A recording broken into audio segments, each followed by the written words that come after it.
साथियों नमस्कार, स्वागत है एक बार फिर से आप सभी का यूपी लेखपाल और होमगार्ड जीएस प्रैक्टिस सेट 16 में। दोस्तों अगर आप लोगों ने 1 से लेकर 15 तक जितने भी प्रैक्टिस सेट हुए हैं आप लोगों ने नहीं देखा है तो आप लोग जाकर चैनल पर देख सकते हैं। अगर दोस्तों वीडियो पसंद आए तो चैनल को सब्सक्राइब और वीडियो को लाइक भी कर दीजिएगा। चलिए दोस्तों क्वेश्चन को शुरू करते हैं। पहला क्वेश्चन दोस्तों आप लोगों को सामने दिख रहा होगा, ठुमरी घराने निम्नलिखित में से किस शहर में स्थित है? ठुमरी घराने निम्नलिखित में से किस शहर में स्थित है? तो इसका आंसर हो जाएगा दोस्तों बनारस में। ऑप्शन नंबर बी इसका सही आंसर हो जाएगा बनारस में। ऑप्शन नंबर बी इसका सही आंसर हो जाएगा। अब दोस्तों बात करते हैं ठुमरी घराने से रिलेटेड जितने भी क्वेश्चन बनते हैं उन सभी के बारे में। जैसे दोस्तों नृत्य के बारे में याद रखिएगा, शास्त्रीय नृत्य, शास्त्रीय नृत्य के बारे में बात करिएगा तो टोटल दोस्तों संगीत नाटक अकादमी, संगीत नाटक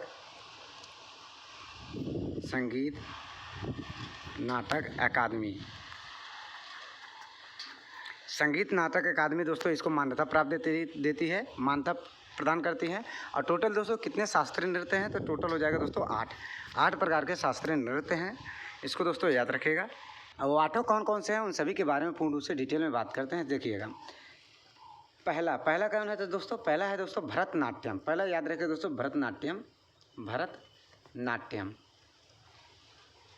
भरतनाट्यम याद रखिएगा। यह किस राज्य से संबंधित है? भरतनाट्यम पूछे दोस्तों किस राज्य से संबंधित है? तो तमिलनाडु। याद रखिएगा दोस्तों तमिलनाडु से संबंधित है।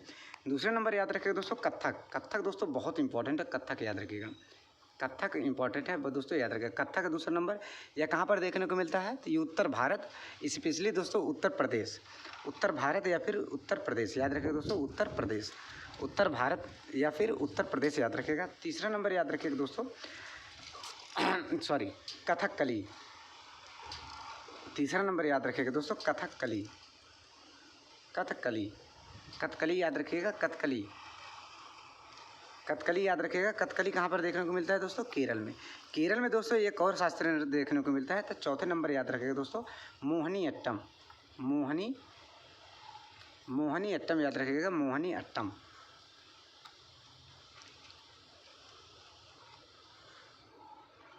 अट्टम याद रखिएगा। यह भी दोस्तों केरल में देखने को मिलता है। तो भरतनाट्यम होगा दोस्तों तमिलनाडु में, याद रखिएगा। कथक हो जाएगा उत्तर प्रदेश या फिर उत्तर भारत का। कथकली हो जाएगा केरल का, और केरल का एक और फेमस है दोस्तों मोहिनी अट्टम। यह 4 हो गया दोस्तों। बाकी 4 याद रखिएगा। 4 कौन कौन सा है? एक मणिपुरी हो जाएगा, मणिपुर का। चौथा याद रखिएगा दोस्तों मणिपुरी यह दोस्तों मणिपुर राज्य का है। 5वां याद रखिएगा दोस्तों सत्रिया, सबसे लेटेस्ट वाला, सबसे नया है दोस्तों सत्रिया, याद रखिएगा। यह असम राज्य का है। असम, सत्रिया कहाँ का है दोस्तों? असम का है। याद रखिएगा सबसे नया वाला शास्त्रीय नृत्य पूछे तो असम हो जाएगा दोस्तों, इसको भी याद रखिएगा। बाकी दोस्तों 6ठे नंबर के याद रखिएगा दोस्तों ओडिसी याद रखिएगा दोस्तों। ओडिसी याद रखिएगा दोस्तों। 7वां नंबर याद रखिएगा। 7वां नंबर कुचिपुड़ी याद रखिएगा। कुचिपुड़ी 7वां नंबर याद रखिएगा दोस्तों कुचिपुड़ी। और 8वां नंबर एक बच गया दोस्तों, कौन सा बच गया है?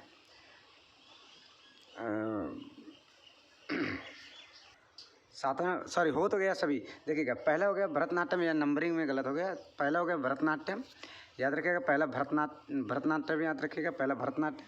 दूसरा हो गया कथक जो उत्तर प्रदेश या फिर उत्तर भारत में देखने को मिलता है। तीसरा हो जाएगा दोस्तों कथकली जो कि केरल में देखने को मिलता है। चौथा हो जाएगा दोस्तों मोहिनी अट्टम, यह भी दोस्तों केरल में देखने को मिलता है। उसके बाद याद रखिएगा दोस्तों ये 5वें नंबर का हो जाएगा दोस्तों मणिपुरी जो कि मणिपुर राज्य में देखने को मिलता है। सत्रिया हो जाएगा दोस्तों असम राज्य से रिलेटेड। ओडिसी हो जाएगा ओडिशा से संबंधित। और कुचिपुड़ी हो जाएगा दोस्तों आंध्र प्रदेश से संबंधित। कुचिपुड़ी कहाँ का हो जाएगा दोस्तों? आंध्र प्रदेश। याद रखिएगा दोस्तों कुचिपुड़ी आंध्र प्रदेश से संबंधित हो जाएगा। इतना बातें दोस्तों याद रखिएगा। बाकी दोस्तों कथक के बारे में याद रखिएगा क्योंकि उत्तर प्रदेश से रिलेटेड है। कथक में तो 3 मुख्य प्रकार के घराने हैं कथक में। चलिएगा दोस्तों 1 मिनट। कथक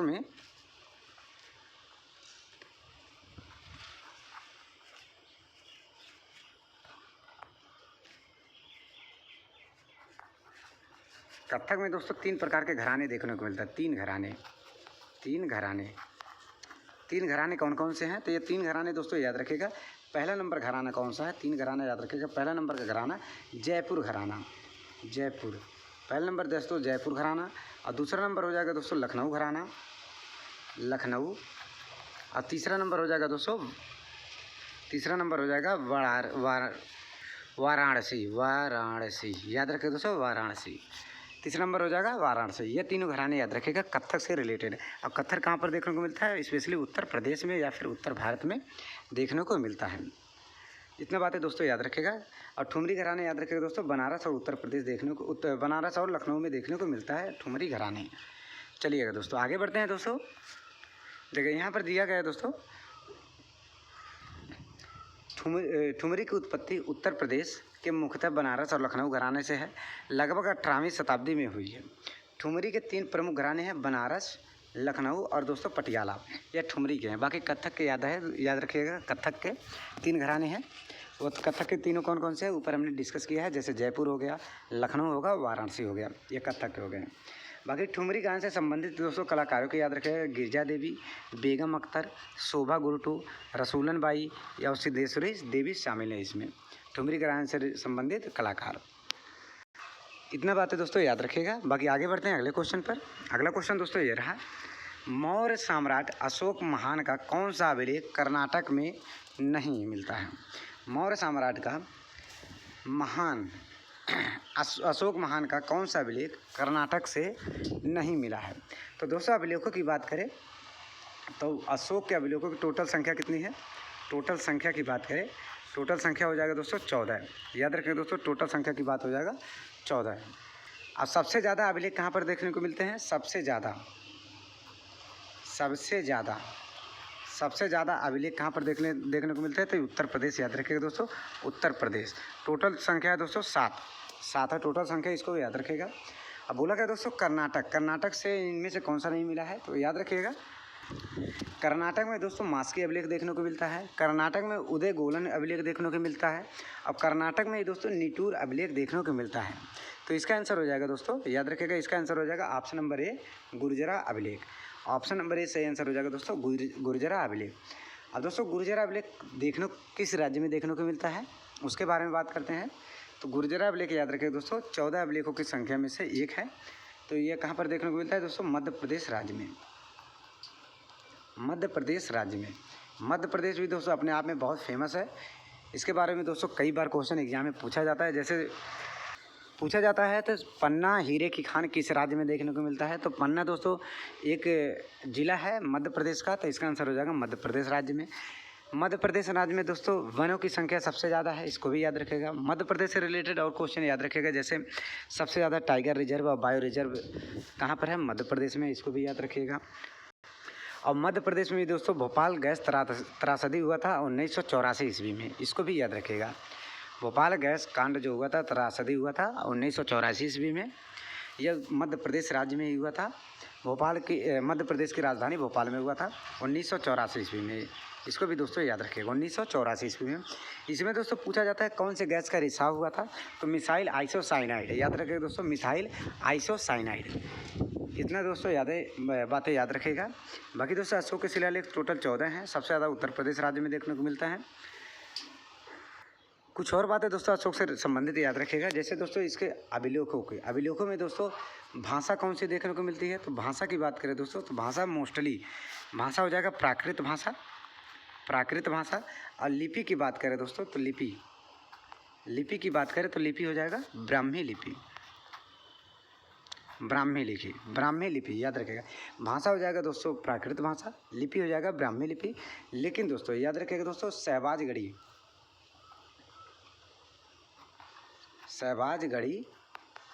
और दोस्तों और मानसेहर, शहबाजगढ़ी और दोस्तों मानसेहर, याद रखिएगा मानसेहर दोस्तों, ये दोनों ये किस लिपि में है दोस्तों? तो ये दोनों हो जाएंगे खरोष्टी लिपि, याद रखिएगा खरोष्टी लिपि। शहबाजगढ़ी कहाँ पर देखने को मिलता है? ये भी याद रखिएगा, शहबाजगढ़ी दोस्तों पाकिस्तान में, प्रेजेंट टाइम में दोस्तों पाक में है, पाकिस्तान में देखने को मिलता है, इसको भी याद रखिएगा। शहबाजगढ़ी दोस्तों पाकिस्तान में देखने को मिलता है। और एक क्वेश्चन और पूछता है दोस्तों यहाँ से, खरोष्टी लिपि दोस्तों कैसे लिखा जाता है? बाएं से दाएं या फिर दाएं से बाएं? तो याद रखिएगा दोस्तों, जिस प्रकार से उर्दू भाषा लिखा जाता है उसी प्रकार से दोस्तों खरोष्टी लिपि लिखा जाता है, मतलब दाएं से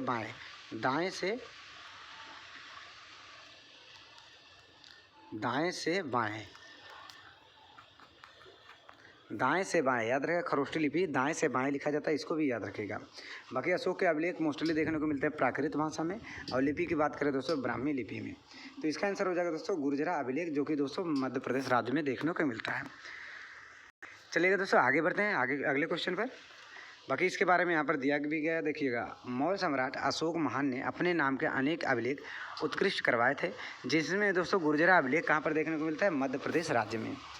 अभिलेखों का प्रचलन दोस्तों अशोक ने किससे प्रेरित होकर बनवाया था? तो ये हो जाएगा ईरानी शासक डेरियस प्रथम के से प्रेरणा लेकर अपने अभिलेख बनवाया था, इसको भी याद रखिएगा। अशोक ने दोस्तों अपना अभिलेख जितने भी बनवाया था किससे प्रेरणा लेकर? तो ये हो जाएगा दोस्तों ईरानी शासक डेरियस प्रथम से। चलिए दोस्तों आगे बढ़ते हैं अगले क्वेश्चन पर। अगला क्वेश्चन दोस्तों ये रहा, सिंधु नदी भारत में कहाँ से प्रवेश करती है? सिंधु नदी भारत में कहाँ से प्रवेश करती है? दोस्तों बात करें सिंधु नदी के बारे में तो इसकी टोटल लंबाई की बात करें, इसकी लंबाई की बात करें तो ये हो जाएगा दोस्तों 2800 किलोमीटर, लगभग 2800 किलोमीटर है। सॉरी 28 किलोमीटर नहीं, इसकी लंबाई की बात करें दोस्तों, लंबाई की बात करें दोस्तों तो ये हो जाएगा 2800 किलोमीटर, लगभग 2800 किलोमीटर है, थोड़ा और है। लेकिन दोस्तों ये पूरा 2800 किलोमीटर भारत में नहीं बहता है, भारत में नहीं बहता है। अगर भारत में इसकी लंबाई की बात करें तो भारत में इसकी लंबाई की बात करें दोस्तों 1114 किलोमीटर, 1114 किलोमीटर याद रखिएगा। भारत में इसकी लंबाई 1114 किलोमीटर है, इसको याद रखिएगा। यह दोस्तों भारत में कहाँ से प्रवेश करती है? तो भारत में प्रवेश की बात करें तो दोस्तों लद्दाख, याद रखिएगा दोस्तों, लद्दाख से प्रवेश करती है। ऑप्शन नंबर ए सही आंसर हो जाएगा। सिंधु नदी का उद्गम स्थल कहाँ से है? उद्गम स्थल है दोस्तों मानसरोवर झील, याद रखिएगा दोस्तों, मानसरोवर झील है। सिंधु नदी का उद्गम स्थल क्या है? मानसरोवर झील, इसको भी याद रखिएगा, मानसरोवर झील। बाकी दोस्तों सिंधु नदी से संबंधित जितने भी क्वेश्चन बनते हैं उसके बारे में बात कर लेते हैं। चलिएगा देखिए, बोला गया दोस्तों यहाँ पर सिंधु नदी जिसे इंडस नदी के नाम से भी जाना जाता है, इसको भी याद रखें दोस्तों, इंडस नदी के नाम से सिंधु नदी को जाना जाता है, जिसका उद्गम स्थल तिब्बत के मानसरोवर झील के पास सिनका वाब, यह नाम याद रखें दोस्तों, सिनका वाब नामक स्थान या फिर जलधारा से होता है। सिंधु नदी का उद्गम स्थल दोस्तों मानसरोवर झील से समझ लीजिए, उसके पास है सिनका वाब नामक जलधारा से होता है। सिंधु नदी की कुल लंबाई दोस्तों 2880 किलोमीटर है, लेकिन दोस्तों भारत में इसकी लंबाई 1114 किलोमीटर है। सिंधु नदी की प्रमुख सहायक नदियों के बारे में याद रखिए दोस्तों, झेलम बहुत इंपॉर्टेंट है, झेलम, चेनाब, रावी, ब्यास और सतलज नदी शामिल है। यह पांचों नदी दोस्तों याद रखिएगा, बहुत इंपॉर्टेंट है, सभी एग्जाम में पूछा जाता है। क्वेश्चन दोस्तों इस फॉर्म में आता है कि सतलज नदी इनमें से किस नदी का सहायक नदी है? तो सतलज नदी है दोस्तों सिंधु नदी का सहायक नदी। चेनाब अगर पूछे तो सिंधु नदी का सहायक नदी हो जाएगा। झेलम हो जाएगा दोस्तों सिंधु नदी का सहायक नदी। भारत और पाकिस्तान के बीच दोस्तों 1960 में सिंधु जल समझौता भी हुआ था, जो सिंधु नदी के जल के बंटवारे से संबंधित था। यहाँ से दोस्तों एक क्वेश्चन और याद रखेगा दोस्तों, झेलम के बारे में याद रखेगा। झेलम नदी दोस्तों एक घाटी का निर्माण करती है, वह घाटी कौन सा है दोस्तों? तो वह घाटी का नाम है दोस्तों कश्मीर घाटी है, इसको याद रखेगा। झेलम नदी कश्मीर घाटी का निर्माण करती है जम्मू कश्मीर में, इसको भी याद रखिएगा। बाकी दोस्तों चेनाब नदी की याद रखिएगा दोस्तों, दुनिया का सबसे ऊंचा रेलवे ब्रिज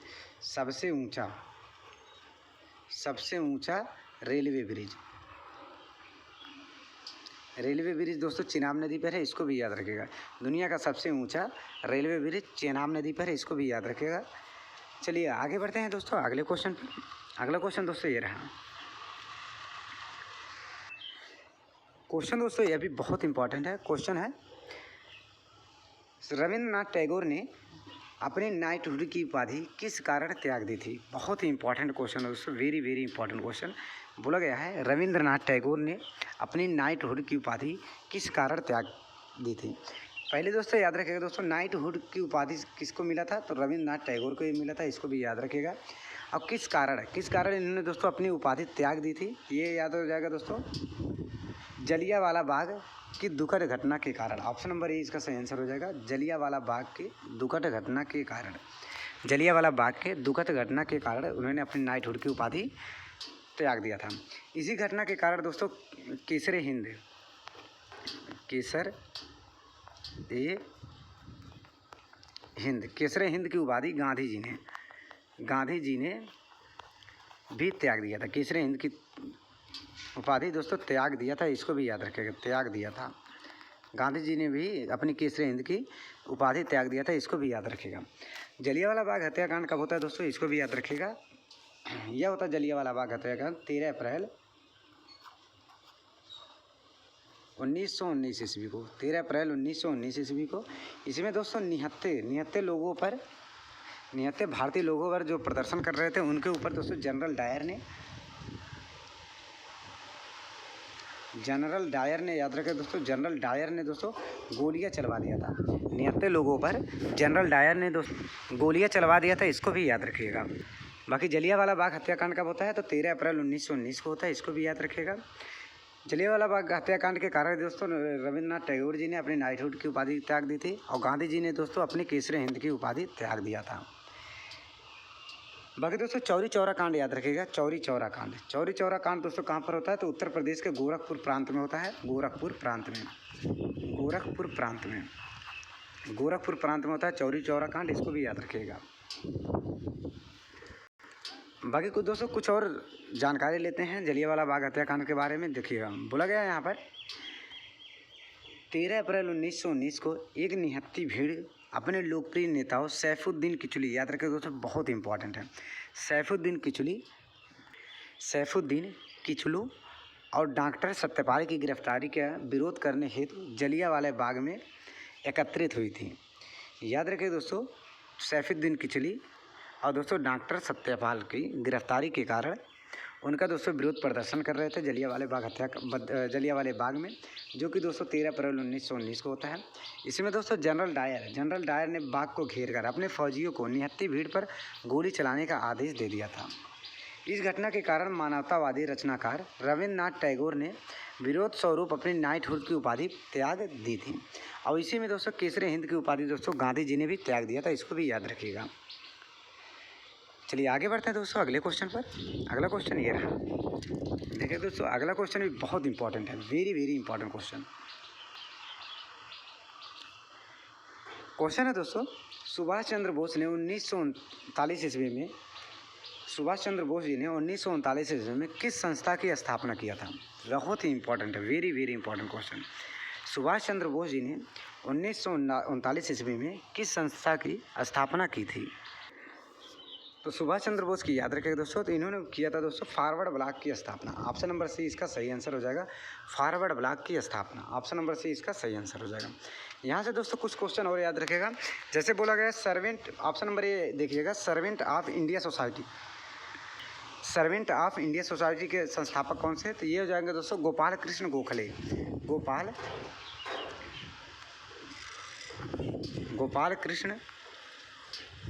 गोखले, याद रखें दोस्तों गोपाल कृष्ण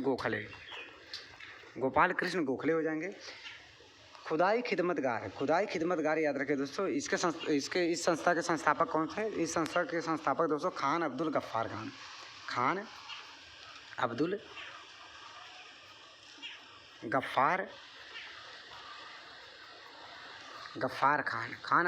खान हो जाएंगे खुदाई खिदमतगार के संस्थापक। दोस्तों खान अब्दुल गफ्फार खान को भी बोला जाता है सीमांत गांधी के नाम से, सीमांत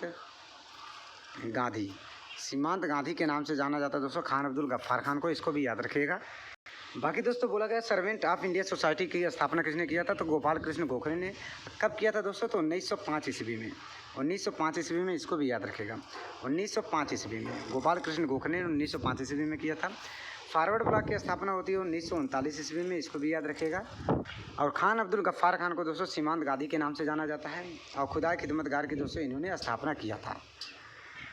बाकी दोस्तों कुछ और बातें याद रखिएगा, दोस्तों ब्रह्म समाज की स्थापना किसने किया था, तो राजा राम मोहन राय जी ने किया था। आर्य समाज की स्थापना किसने किया था, तो हो जाएंगे स्वामी दयानंद सरस्वती जी ने किया था। हरिजन नामक पत्रिका किसने संपादित किया था, तो महात्मा गांधी जी ने किया था। ये सभी बातें दोस्तों आप लोग याद रखिएगा। तो इसका आंसर हो जाएगा दोस्तों फॉरवर्ड ब्लॉक की स्थापना किया था सुभाष चंद्र बोस जी ने 1939 ईस्वी में। तो दोस्तों बस आज के लिए इतना ही। उम्मीद करता हूँ दोस्तों वीडियो पसंद आया हो। वीडियो पसंद आए दोस्तों चैनल को सब्सक्राइब कीजिएगा, वीडियो को लाइक ज़रूर कीजिएगा। मिलते हैं दोस्तों एक और नए वीडियो के साथ, तब तक के लिए धन्यवाद।